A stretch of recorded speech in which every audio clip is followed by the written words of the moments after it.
You smell Agbogbloshie Market before you see it. It's filthy, crammed with people and junk. The path into the heart of the dump narrows the farther in we walk. We are obviously unwelcome. No.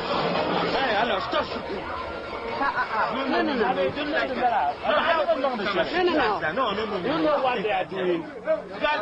Are you alone here?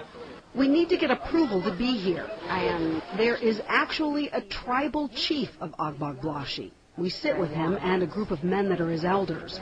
Since we've come unannounced, it's touch and go, but the young chief allows us entry, but only to the river.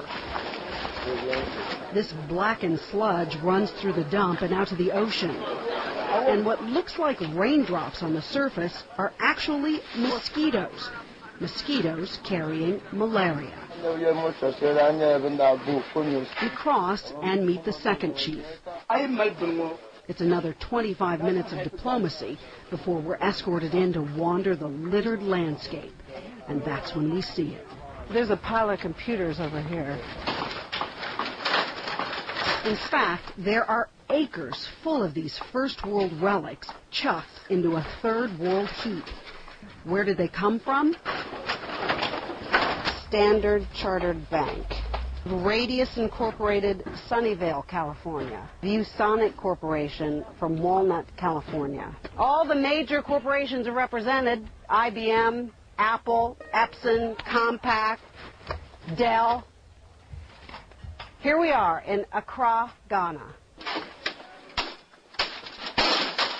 These kids can make a lot of money from this scrap because it's loaded with copper.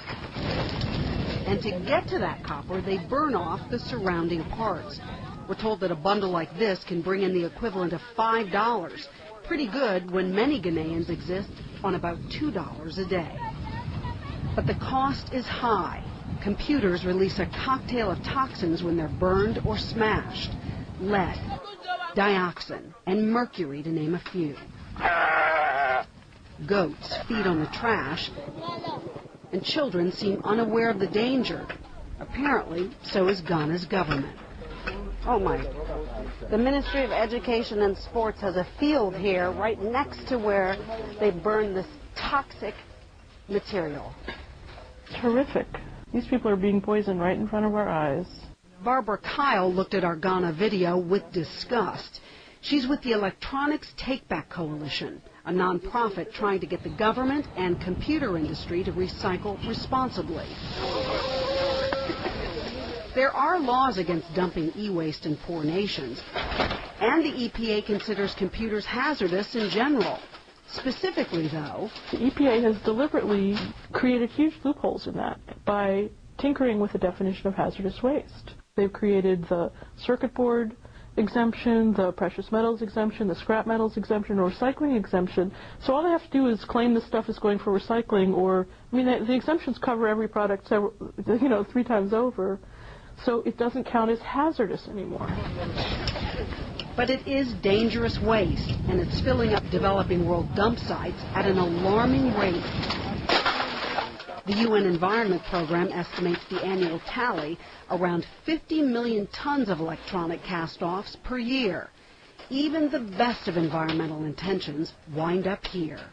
Wait, you gotta see this. This is the Energy Star for conservation. They don't suck up a lot of energy, but they sure make a lot of waste.